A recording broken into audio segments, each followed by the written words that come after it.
और मैं हूं आपके साथ अनन्या मिश्रा। आज हमारे साथ मौजूद हैं लखनऊ के राजेंद्र नगर ब्रांच 1 में स्थित सीएमएस स्कूल के छात्र जो कि कक्षा 5 में पढ़ते हैं, जिनका नाम है विशेष केसरवानी और उनके पिता विष्णु प्रकाश।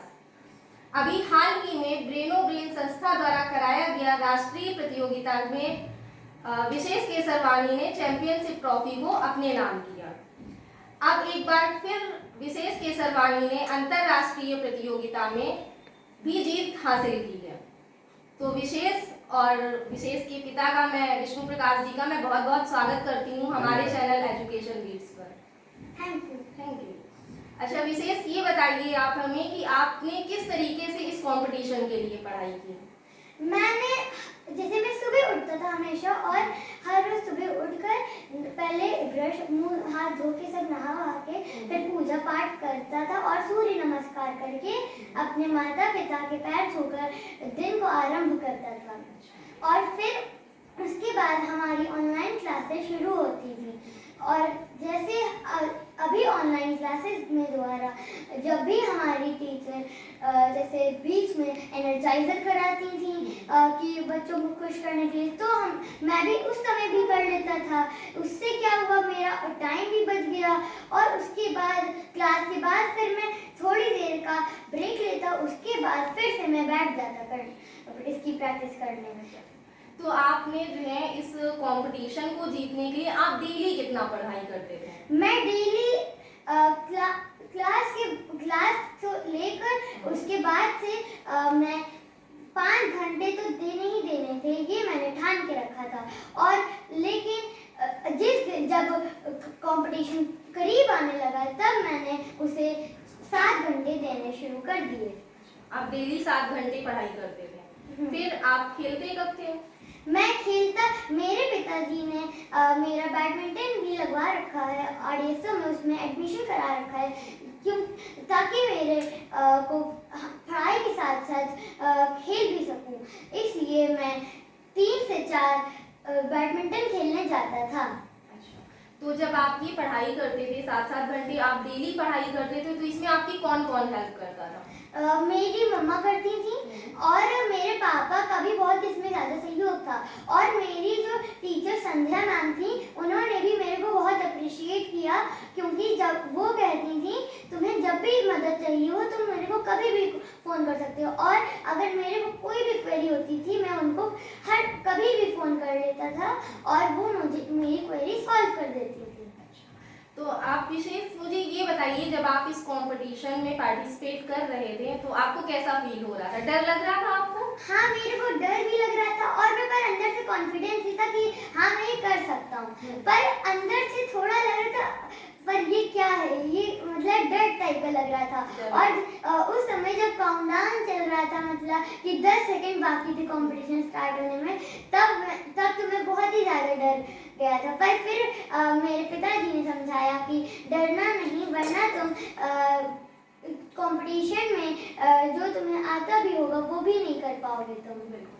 तो विष्णु जी, मैं आपसे पूछना चाहूंगी कि आपने इस कंपटीशन में जब विशेष हिस्सा ले रहे थे तो आपने विशेष को किस तरीके से मोटिवेट किया? मैम बेसिक क्या है कि इसमें टाइमिंग की बहुत ज़्यादा जरूरत पड़ती है कि हमें एक सेकंड का ध्यान रखना है। तो हमने इसको एक ही बात बताई कि हमें कुछ पॉइंट ऐसे होते हैं कि हमें गलती की कोई संभावना नहीं होती है। तो इसको मेन बात हमने ये बता दी थी कि गलती कभी कभी तो हमें, अगर कंपटीशन नहीं दे रहे तो हम उसको रिमूव कर सकते हैं, लेकिन कंपटीशन है तो मुझे अपना बेस्ट देना है। तो उस बेस्ट को प्रूव करने के लिए हमने कहा कि आप डेली ठान लो कि मुझे बेस्ट ही करना है, मुझे कुछ गलत तो करना ही नहीं है। तो जब आप ये ठान लोगे तो उसमें होता है क्या ना कि आपकी एक्यूरेसी बहुत बढ़ जाती है। तो जब एक्यूरेसी इनकी बढ़ने लगी तो इनका कॉन्फिडेंस लेवल भी बढ़ने लगा। तो जब ये कॉन्फिडेंट होने लगे तो ये प्रतियोगिता है क्या, तो इनके लिए कुछ रही नहीं। वहाँ लिटिल बिट नर्वस थे जब कंपटीशन स्टार्ट होने वाली थी, तो मैंने बोला कि भी कूल डाउन, नो प्रॉब्लम, होता है, लेकिन तुम इसको बोलो कि कंपटीशन है, तुम बस ऐसे ही करो जैसे मैं डेली प्रैक्टिस कर रहा था और जो तुम्हारा एवरेज गिर रहा था। पहले इनके एक्यूरेसी आती थी, जैसे इनका 42 सम्स है तो 38 सही हो गए, या फिर मैं अगर 38 होते थे तो मैं ये नहीं कहता था नहीं 44 नहीं होने चाहिए, टोटल क्वेश्चन 44 होते थे। हमने कहा 38 को पहले 39 पे लेके जाइए, 39 फिर 40 होंगे, फिर 40 से 41 होगा, तो इनकी एक्यूरेसी बढ़ने लगी तो इनका कॉन्फिडेंस और बढ़ने लगा। तो ऐसे धीमे धीमे करके एक टाइम ऐसा है कि इन्होंने 44 भी किया। तो बोला कि पापा जी इतने टाइम में इतना कंप्लीट करना। तो मैंने कहा जब प्रैक्टिस करोगे तो ये होगा। तो अकॉर्डिंग टू टाइम ये ऐसे करते रहे और मेहनत इसने बहुत करी। बिल्कुल हाँ। मेहनत करी है, तभी तो इसकी वजह से इतनी सारी ट्रॉफियां और इतने सारे मेडल्स विशेष ने जीते हुए हैं। तो विशेष अब आप बड़े होकर क्या करना चाहते हो? आपने कुछ सोचा है कि आपको बड़े होकर क्या बनना है? मेरे को बड़े होकर आईएएस ऑफिसर बनना है और एक बैडमिंटन प्लेयर बनना है। तो दोनों चीजें आप एक साथ बन जाओगे? अब जैसे हम लोग क्या करते हैं, पहले मैं बैडमिंटन के लिए जाऊंगा, क्योंकि जैसे अगर हम लोग स्पोर्ट्स में जाते हैं तो क्योंकि हम लोग पूरा हर रोज तो मैचेस होंगे नहीं, तो वो भी हम लोग को एक ऑफर करते हैं जॉब।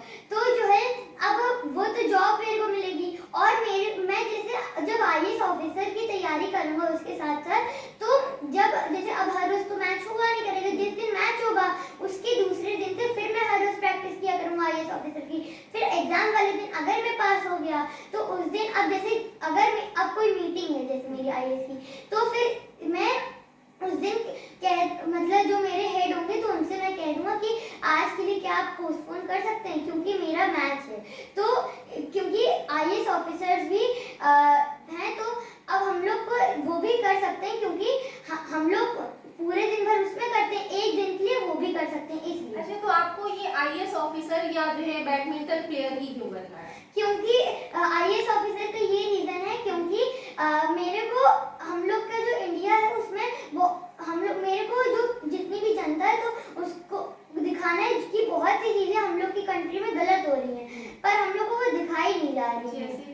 जैसे कि अब हम लोग के में पॉलिटिक्स होती है खूब सारी, तो उसमें अब जैसे पीछे क्या हो रहा है वो हम लोग को नहीं पता, आगे तो यही होता है कि अच्छा बीजेपी जीत गई। अच्छा, तो आपको पॉलिटिक्स समझ आती है कैसे हाँ, होती है? हाँ, अब जैसे एक एग्जांपल है, इतने छोटे से बच्चे को पॉलिटिक्स समझ में आती है कि आगे की चीजें दर्शकों को दिखाई जाती हैं लेकिन पीछे की चीजें नहीं दिखाई जाती। जैसा कि बता रहे हैं विशेष कि बीजेपी जीत गई, लेकिन पीछे क्या होता है ये किसी को नहीं पता है। हाँ ठीक है, आप अपनी बात कंटिन्यू करिए। पीछे क्या होता है, अब कांग्रेस जीती तो अब वो पीछे से उसने हुआ क्या कि वो तो हम लोग का है कि वोट दे दिया, पर जो सीटें और बनी है उनका क्या होता है कि वो क्या कर देते हैं कि मैं तुम्हें ये बना दूंगा, चीफ मिनिस्टर बना दूंगा, तुम मुझे प्राइम मिनिस्टर की सीटें जितवा दो। ऐसे तो ये सब आप करके आईएएस बन के इन सारी चीजों को कैसे रोक पाएंगे?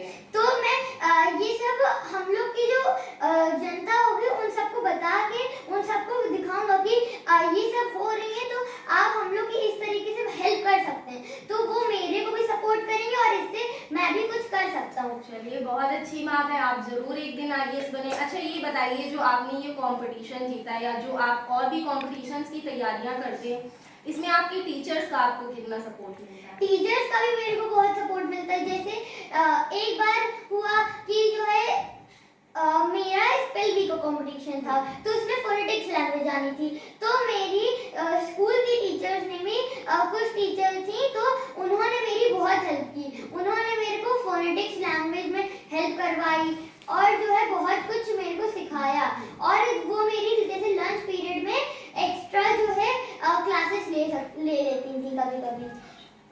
अच्छा विष्णु जी, मैं आपसे पूछना चाहूंगी कि विशेष ने बताया कि वो एक आईएएस ऑफिसर बनना चाहते हैं और जो भ्रष्टाचार हो रहा है वो उसे खत्म करना चाहते हैं। वैसे इतने छोटे से बच्चे को पॉलिटिक्स समझ में आए, ये बहुत बड़ी बात है अपने आप में।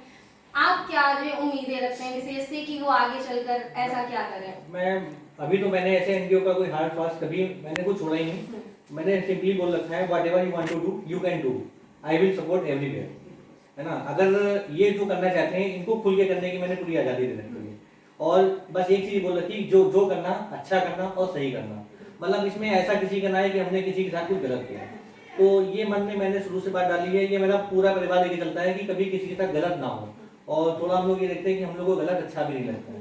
तो बस यही संस्कार है जो हम लोग शुरू से डाल रहे हैं कि अच्छा करेंगे और अच्छा मिलेगा। बिल्कुल, संस्कारों का होना बहुत ज्यादा जरूरी और है। इसके लिए हम लोगों को, हम लोग का गुड लक है कि हम लोग को प्लेटफॉर्म भी अच्छे से अच्छे मिलते आ रहे हैं, और जो लोग हम लोग के साथ लगे हैं तो हर कोई सपोर्टिंग है, तो इसी के साथ हम लोग भी आगे बढ़ रहे अच्छा हैं। विष्णु जी, आपने ये ब्रेनो ब्रेन संस्था को किस तरीके से आपने अपने बच्चे को उसमें जोड़ा, किस तरीके से आपने इस संस्था के बारे में पता लगाया? हाँ, संस्था एक बहुत अच्छी है ये, और इसका पता हमें स्कूल से ही चला था, क्योंकि स्कूल में ही फॉर्म वगैरह आते हैं, तो ये एक अच्छी अपॉर्चुनिटी है कि स्कूल में बहुत सारे फॉर्म आते हैं, तो बहुत कभी कभी होता है हम लोग कहते हैं इतनी चीज़ आती है कि हम क्यों कराएं और क्यों ना कराएं। तो लेकिन हम ये पता चला कि हाँ एक बार हमें हर चीज़ करानी ही चाहिए, तो इससे हमें ये गेटअप मिल जाता है कि हाँ ये आगे कराने लायक है कि हम इसको कंटिन्यू करें कि ना करें। जैसे एक बार हमने फॉर्म भराया, ठीक अच्छा लगा, तो फिर हमने फाइंड किया कि हाँ ये इसमें ये कंपटीशन होती थी, इसको कैसे कराया जाता है। पता चला कि हाँ ये संस्था ये पूरे हमने हमारे ख्याल से हर जगह अवेलेबल है, लेकिन ये हमारा गुड लक था कि इसकी मेन ब्रांच ये आलमबाग में ही है। तो मेन ब्रांच हमारी इसकी आलमबाग में ही है। तो हमने जो है सर्च किया और इनके जो फाउंडर थे ये भी बहुत अच्छे थे, लेकिन पता हमें स्कूल से ही चला था, वहाँ से हमने फॉर्म भरा, इसलिए जो है। तो ये जो संस्था है आपकी ब्रेन ऑफ ब्रेन, तो यहाँ के टीचर्स और फाउंडर्स सभी बच्चों पर इक्वली ध्यान देते हैं? इक्वली ध्यान देते हैं। अगर बच्चा अच्छा कर रहा है वो अपनी पूरी मेहनत कराते हैं, और मतलब ये कह सकते हैं कि अगर ये लॉकडाउन नहीं होता तो हम लोग को तो पेन ही नहीं लेना पड़ता है। वो ऑलरेडी इतनी प्रैक्टिस कराते हैं कि एक दिन 2 दिन, मतलब ऐसे इनकी जो है क्लास चलती थी, वीकली चलती है, संडे चलती थी 1 आवर की, लेकिन जब कभी भी कोई कंपटीशन होती थी तो वो क्लास 1 घंटे की जगह 2 घंटे हो जाती थी या 3 घंटे की हो जाती थी, और फिर डेली बुलाने लगते थे कि सर ये बैकअप क्लास है। और 1-2 महीने की दिक्कत होती थी, हाँ उस समय हम लोग के ऊपर प्रेशर ही बढ़ जाता था, और इनके ऊपर बढ़ता ये था कि जैसे स्कूल की पढ़ाई भी हो और कभी कभी टेस्ट और कंपटीशन साथ साथ होते थे। उस समय इनका रोल बहुत ज़्यादा होता था कि दो चीज़ को जो है हैंडल करना। स्कूल में भी अपना बेस्ट देने की कोशिश करते हैं, और टचवुड ये है कि ये बेस्ट ही रहते हैं। और उस समय टीचर भी सपोर्ट करती थी, एक्स्ट्रा टाइम देती थी, वहाँ की टीचर भी, और यहाँ भी 2-3 घंटे पढ़ना। तो इस सब चीज़ को हैंडल करना ये इनके हाथ में था, और इन्होंने अच्छा किया। ये हम लोग का गुड लक है, तभी आज हम इस तरीके से बैठे हुए हैं, और ये बहुत अच्छी बात है हमारे लिए। ये बहुत अच्छी बात है। अच्छा विशेष, आप जो है कुछ मैसेज देना चाहेंगे अपनी उम्र के बच्चों से? मैं यही देना चाहूँगा कि हमें कभी भी ये नहीं होना चाहिए कि कंपटीशन हम लोग दे तो हम लोग को फर्स्ट ही आना है। ये पहली चीज़ कि हम लोग को हमेशा ये होना चाहिए कि हाँ ये ज़रूरी कि हम लोग पार्टिसिपेट करें, ये नहीं कि फर्स्ट आना चाहिए, पर ये भी नहीं कि हम लोग कुछ नहीं करें बस ये नहीं फॉर्म भर के हो गया। हम लोग को प्रैक्टिस भी करनी है, अपनी बेस्ट देना होता है। बिल्कुल बिल्कुल। तो विशेष का कहना है कि जो है सिर्फ फॉर्म भरने से या और फॉर्मेलिटीज अदा करने से कुछ भी नहीं होता है, बल्कि आपको उतनी ही मेहनत करनी चाहिए होती है जितनी की विशेष ने करी। बिल्कुल।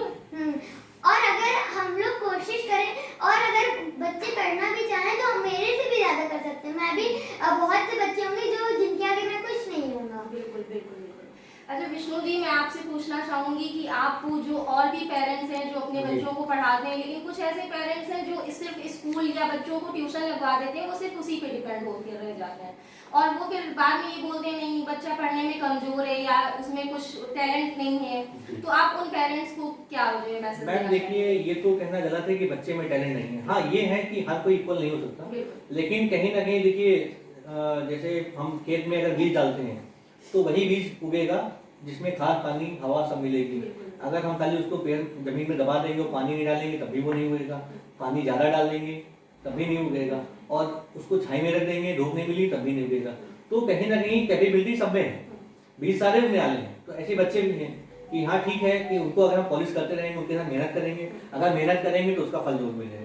अगर हम केवल ये डिपेंड करते हैं कि नहीं हमने स्कूल भेज दिया, हमने फीस जमा कर दी, टीचर की रिस्पॉन्सिबिलिटी है, तो ये रिस्पॉन्सिबिलिटी टीचर कितने घंटे पढ़ाएगी। उसके बाद बहुत सारे बच्चे हैं, एक बच्चे पे डेली ध्यान देना, और आपके बच्चे का फिर नंबर कब आएगा तो ये आपको सोचना है कि हमने स्कूल भेज दिया। अब ये आप देखिए कि बच्चा पीछे बैठा है कि आगे बैठा है। स्कूल वाले सब देखते हैं वो, बल्कि इनके स्कूल में ये बहुत अच्छी चीज़ है कि मतलब बच्चों को रोटेट कराते रहते हैं, जो पीछे एक बच्चा है एक दिन वो आगे आएगा। लेकिन हमें ये ध्यान देना है कि कम से कम एटलीस्ट इतना तो पूछें कि आज स्कूल में क्या अच्छा हुआ और क्या खराब हुआ, किस चीज़ में तुम्हें दिक्कत हुई। अगर दिक्कत हुई है तो एटलीस्ट उसको हम सॉल्व करें, और हमें सॉल्व करना ही करना पड़ेगा। बच्चों को अभी हम थोड़ी मेहनत कर देंगे, एक टाइम के बाद उनको अपने आप से क्लियर होगा। हमें फिर बहुत कम मेहनत करनी पड़ेगी, लेकिन शुरू में हमें मेहनत जरूर करनी पड़ेगी। बच्चों के साथ उतना ही लगना पड़ता है जितना कि बच्चे लगते हैं, क्योंकि बच्चे होते हैं वो खेल कूद की तरफ ज़्यादा ही भागते हैं और वो पढ़ाई की तरफ कम ध्यान देते हैं। खैर जो भी है, हम विशेष को यही कहेंगे कि वो इसी तरीके से आगे बढ़ते रहें और कामयाबी हासिल करते रहें। हम एजुकेशन बीट्स की तरफ से मैं विशेष केसरवानी को यही शुभकामनाएं देती हूँ। खैर हम आपको फिर मिलवाएंगे किसी नई शख्सियत के साथ, तब तक के लिए देखते रहिए एजुकेशन बीट्स। नमस्कार। एक मुलाकात के अगले एपिसोड में फिर मिलेंगे एक नई शख्सियत के साथ। जुड़े रहिए एजुकेशन बीट्स के साथ।